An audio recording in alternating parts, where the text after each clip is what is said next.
Good morning everyone. आज हम जो करने वाले हैं वो पोइम है Kubla Khan a vision in a dream a fragment. और ये जो पोइम जो लिखी है वो लिखी है एस.टी. कॉलरिज ने। तो और ये पोइम जो लिखी गई थी वो लिखी गई थी राइटन इन 1797 में। तो इससे पहले कि हम पोइम पढ़े हम बात करते हैं एस.टी. कॉलरिज की। एस.टी. कॉलरिज जो है उनका बर्थ है 21 अक्टूबर 1772 और इनकी डेथ हुई थी 25 जुलाई 1834। एस.टी. कॉलरिज के बारे में आपको बताऊं कि एस.टी. कॉलरिज और उनके जो फ्रेंड है, क्या नाम है उनका, वर्ड्सवर्थ, ये दोनों ही एक रोमांटिक एज स्टार्ट करने वाले या रोमांटिक एज की शुरुआत करने वाले हैं इंग्लिश लिटरेचर के इतिहास में। तो इंग्लिश लिटरेचर की जो हिस्ट्री है उसमें इनको रोमांटिक पोइट्स कहा जाता है, ना केवल कॉलरिज को बल्कि वर्ड्सवर्थ को। आपको ये भी बता दें कि रोमांटिक पोइट्स कौन होते हैं या रोमांटिक एज क्या होती है। देखिए, अब से पहले जो भी इंग्लिश लिटरेचर की हिस्ट्री में जो था या जो लिटरेचर में पोएम्स लिखी जा रही थी वही उनके जो पुराने जो टॉपिक हुआ करते थे, यानी जैसे कि about the rituals, about the God, ठीक है, या फिर लेजेंड्स, या फिर वहाँ पर जो उनके जो पहले के जो एपिक्स थे उनके ऊपर ही लिखी जा रही थी। लेकिन इन्होंने क्या किया कि उससे हटकर के पोएम्स को लिखना स्टार्ट किया। और जो जो आपके कॉलरिज है, इन्होंने तो सुपर नेचुरल पावर्स को अपनी पोएम्स में लिखना स्टार्ट किया। सुपर नेचुरल पावर्स जैसे भगवान की जो बड़ी शक्तियां होती हैं किसी इंसान में आ जाए, सुपर हीरो कह सकते हैं, या फिर जैसे घोस्ट है, भूत है, चुड़ैल है, तो इनकी जो पावर है उसको बोलते हैं सुपर नेचुरल पावर्स। और हम जो पोइम पढ़ने वाले हैं ना, इसमें भी हमें कुछ ऐसा ही कॉलरिज जो है वो दिखाने वाले हैं, बताने वाले हैं। और जो वर्ड्सवर्थ थे, इनको आपको पता ही होगा, इनको नेचर पोइट बोला जाता था, यानी ये नेचर के बारे में लिखा करते थे। अब उसके बाद में हम इसकी बात करें कॉलरिज की, तो कॉलरिज को क्या हुआ था कि ये बहुत कम एज जब थी इनकी, तो उसी समय इनको कुछ हेल्थ इश्यूज हो गए थे, यानी ये शरीर से इतने ठीक नहीं थे, फिट नहीं थे, बीमार हो गए। तो उसकी वजह से इनकी जो पूरी बॉडी थी उसमें पेन होता था। तो उस पेन से बचने के लिए इन्होंने क्या किया, ओपियम डोज लेना शुरू कर दिया। ओपियम डोज क्या होता है, अफीम खाना शुरू कर दिया। अब जब ये अफीम खाते थे तो समझ गए, नशा होता था इनको, और जब इनको नशा होता था तो इनको दर्द नहीं होता था, इसीलिए नशा करने लगे। तो एक दिन जब इन्होंने अफीम खाई हुई थी और उसके बाद में ये एक बुक जो है वो पढ़ रहे थे, बुक का नाम था बुक का नाम था परचेज हिज पिलग्रिमेज। याद रखिएगा, बुक का नाम था परचेज हिज पिलग्रिमेज। ये एक ट्रैवल बुक है। ट्रैवल बुक तो समझते हैं ना हम, ठीक है, जिसमें जर्नी वगैरह को डिस्क्राइब किया जाता है। अब इस पोइम को जब ये पढ़ रहे थे, इस बुक को, तो इस बुक में एक ये जो स्टोरी पढ़ रहे थे वो पढ़ रहे थे कि जो मंगोलियन जो रूलर थे, मंगोलियन रूलर चंगेज खान, उनके एक वंशज थे कुबला खान।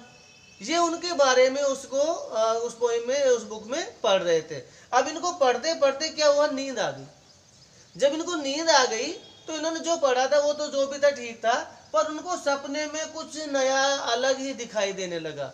और जो इनको सपने में दिखा, ये देख रहे थे, तभी कोई इनका फ्रेंड या कोई बात हुई और उन्होंने आकर के इसको जगा दिया। अब जैसे इनको उठाया नींद से, तो इन्होंने सबसे पहला काम यही किया कि लिखना शुरू कर दे, कहीं यार मैं भूल ना जाऊं, तो जो जो मैंने सपने में देखा है वो लिख दूं।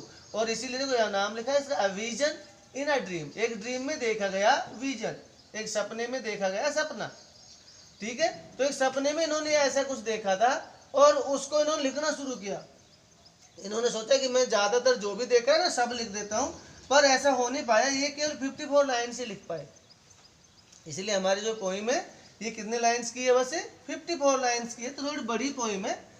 और उस सपने में इन्होंने क्या देखा कि एक कोई सिटी है जहाँ पे इन्होंने कुबला खान का एक महल देखा है। वो महल जो है वो कितना खूबसूरत है, वहाँ का जो माहौल है वो कितना खूबसूरत है। और वो कहते हैं कि उसके बाद उन्होंने कहा, खुद के बारे में कहा कि एक लोग कहते हैं कि इससे सावधान रहो, ये पता नहीं भूत है या क्या है। तो वो जो भी है हम पोइम में पढ़ेंगे।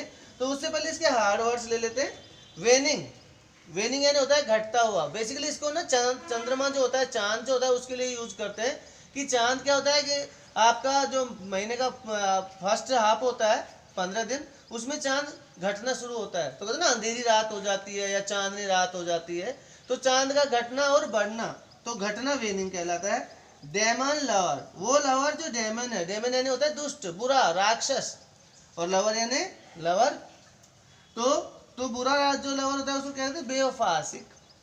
टर्मोइल, उथल पुथल, हेल, ओले, हाफ इंटरमीडिएट, रुक रुक करके जो चीज हो, और मेन रिंग, घुमावदार, डेल, घाटी, ट्यूमल्ट, तेज आवाज, प्रोफेसिंग, भविष्यवाणी, और डेमसेल, डेमसेल होता है एक अनमैरिड लड़की।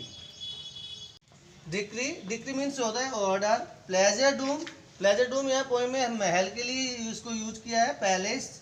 एल्फ, एल्फ यहाँ पे एक बहुत ही सैक्रेड रिवर है, एक पवित्र नदी है जिसके लिए इन्होंने यूज किया, उसका नाम बताया है। सिनोनियस, घुमावदार, इंग्लिश में इसको बोलते हैं जिग जैग वे। रिल्स, छोटी छोटी नालियाँ या छोटे छोटे नदियाँ। एनफोल्डिंग, सराउंडेड बाय, जो घेरे हुए है। शाज, ये दो पहाड़ों के बीच की खाई होती है, जैसे दो पहाड़ों के बीच में जो जगह होती है स्लैंटिंग, बहुत टेढ़ी है, कि उसको बोलते हैं। एथवार्ड, आर पार होता है। और एन्चेंटेड यानी मैजिकल, जादुई, एन्चेंटेड यानी मैजिकल यानी जादुई। अब हम इसको पोएम को करते हैं line by line. In Xanadu did Kubla Khan a stately pleasure doom decree, where Alp the sacred river run through caverns measureless to man down to the sunless sea। कहते हैं कि जेनेडू, जेनेडू एक सिटी का नाम इन्होंने बताया है। Did कुबला Khan stately pleasure Doom decree, decree यानी ऑर्डर दिया, किसने? कुबला खान ने। स्टेटली यानी सीधा, प्लेजर डूम यानी महल बनवाने के लिए। तो कुबला खान ने एक जो सिटी इन्होंने बोला जेनेडू, वहाँ पर एक आदेश दिया कि मेरे लिए क्या बनाया जाए? एक महल बनाया जाए आलीशान और ऐशो आराम से युक्त। और उसी जेनेडू में वेहर, जहाँ एल्फ, जहाँ पे कौन सी नदी? एल्फ नदी। The sacred river, sacred Holi, पवित्र, रिवर नदी। रन, रन यहाँ पे दौड़ती नहीं, बहती। तो जहाँ पर ये पवित्र नदी एल्प बहती है, थ्रू कैवर्नर्स, कैवर्नर्स यानी गुफाएं, थ्रू यानी में से, मेजरलेस जो मापने के योग्य नहीं है, जिन्हें मापा नहीं जा सकता, टू मैन इंसान के द्वारा। डाउन टू, और वहाँ से बहती हुई जाती है सनलेस सी, उस समुद्र में जहाँ जो कि सनलेस है यानी जहाँ सूर्य भी नहीं पहुँचता। तो उन्होंने इस नदी के बारे में बताया कि जो बहुत पवित्र है, और जो इन गुफाओं से होती हुई, वो गुफाएं जो कि इंसान उनको माप ही नहीं सकता, वहाँ से बहती हुई उस समुद्र तक जाती है जो कि सनलेस है यानी जहाँ सूर्य भी नहीं पहुँचता। आगे कहा उन्होंने, so twice 5 meals of fertile ground with walls and towers were gilded round. कहते हैं कि वहाँ पर ट्वाइस 5 माइल्स, 5 माइल्स यानी 5 मील, ट्वाइस यानी 2 गुना, तो कितना हो गया? 10 गुना, 10 माइल्स। तो कहते 10 मील एक जगह है, 10 मील पूरा उसका एरिया है, और फर्टाइल ग्राउंड, और वो ज़मीन जो फर्टाइल है, उपजाऊ है, यानी ये वो 10 मील है जहाँ की ज़मीन बहुत उपजाऊ है, जहाँ पे उन्होंने क्या किया है? जहाँ ये नदी बहती है, जहाँ पर उन्होंने महल के लिए आदेश दिया है। विद वॉल्स, और इस 10 मील की जो जगह है उसके वॉल बनाई हुई, दीवारें बनी हुई हैं। एंड टावर्स, और ऊंचे ऊंचे बिल्डिंग बनी हुई हैं। वर गिल्डेड राउंड, जो कि चारों ओर से इस ज़मीन को घेरे हुए हैं। एंड देयर वर गार्डन्स, और कहते हैं इस ज़मीन में बगीचे हैं। ब्राइट विद सनेनियन सील्स, और जो बहुत ही बगीचे जो हैं वो साइन कर रहे हैं। हाँ, तो कह रहे हैं कि जो बगीचे हैं ये साइन कर रहे हैं, यानी इन बगीचे जो हैं बहुत सुंदर हैं। तो यानी उन्होंने बताया कि ये जो पूरा एरिया है जो बहुत ही खूबसूरत दिख रहा है, क्योंकि यहाँ पर बड़ी बड़ी बिल्डिंग हैं, चारों ओर दीवारें बनी हुई हैं, बीच से एक नदी जो है वो बहती है, जो कि जो घुमावदार तरीके से बहती है, गुफाओं से होती हुई वो एक बहुत ही बड़े सागर में जाकर गिरती है। और उसके बाद कहते हैं where blossomed many an incense bearing tree, कहते हैं जहाँ पर ब्लूजम्ड यानी फूल खिले हुए बहुत सारे हैं, एंड इंसेंस बियरिंग ट्री, और ऐसे पेड़ हैं जिनमें जो कि इंसेंस बियरिंग है ना, जिनमें कि क्या है? खुशबू समाई हुई है। तो यानी यहाँ पे इतने खुशबू देने वाले पेड़ हैं जिनमें फूल खिले हुए हैं। एंड हेयर वर फॉरेस्ट, और यहाँ पर ऐसे जंगल हैं, एंशियंट जो बहुत प्राचीन हैं, एज द हिल्स, जितने प्राचीन यहाँ की पहाड़ियाँ हैं, कि यहाँ पे पहाड़ भी बहुत ही पुराने ज़माने के हैं और जंगल भी। एनफोल्डिंग सनी स्पॉट्स ऑफ ग्रीनरी। और कहते हैं कि ये जो पहाड़ियाँ हैं, ये जो जंगल हैं, इन्होंने एनफोल्डिंग यानी घेरा हुआ है सनी स्पॉट्स बहुत ही सुनहरे स्थल ऑफ ग्रीनरी हरियाली के, कि यहाँ पे हरियाली के बहुत ही खूबसूरत खूबसूरत स्थान हैं जिनको इन पहाड़ों ने और जंगलों ने अपने अंदर समाया हुआ है। ये वो 10 मील है जहाँ की ज़मीन बहुत उपजाऊ है, जहाँ पे उन्होंने क्या किया है, जहाँ ये नदी बहती है, जहाँ पर उन्होंने महल के लिए आदेश दिया है विद वॉल्स। और इस 10 मील की जो जगह उसके वॉल बनाई हुई, दीवारें बनी हुई हैं, एंड टावर्स और ऊंचे ऊंचे बिल्डिंग बनी हुई हैं, वर गिल्डेड राउंड जो कि चारों ओर से इस ज़मीन को घेरे हुए हैं। एंड देयर वर गार्डन्स, और कहते हैं इस ज़मीन में बगीचे हैं, ब्राइट विद सनेनियन सील्स, और जो बहुत ही बगीचे जो हैं वो साइन कर रहे हैं। हाँ, तो कह रहे हैं कि जो बगीचे हैं ये साइन कर रहे हैं, यानी इन बगीचे जो हैं बहुत सुंदर हैं। तो यानी उन्होंने बताया कि ये जो पूरा एरिया है जो बहुत ही खूबसूरत दिख रहा है, क्योंकि यहाँ पर बड़ी बड़ी बिल्डिंग हैं, चारों ओर दीवारें बनी हुई हैं, बीच से एक नदी जो है वो बहती है, जो कि जो है घुमावदार तरीके से बहती है, गुफाओं से होती हुई वो एक बहुत ही बड़े सागर में जाकर गिरती है। और उसके बाद कहते हैं where blossomed many an incense bearing tree, कहते हैं जहाँ पर ब्लूजम्ड यानी फूल खिले हुए बहुत सारे हैं, एंड इंसेंस बियरिंग ट्री, और ऐसे पेड़ हैं जिनमें जो कि इंसेंस बियरिंग है ना, जिनमें कि क्या है, खुशबू समाई हुई है।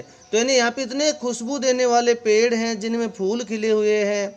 एंड हेयर वर फॉरेस्ट, और यहाँ पर ऐसे जंगल हैं, एंशियंट जो बहुत प्राचीन हैं, एज द हिल्स जितने प्राचीन यहाँ की पहाड़ियाँ हैं, कि यहाँ पे पहाड़ भी बहुत ही पुराने ज़माने के हैं और जंगल भी।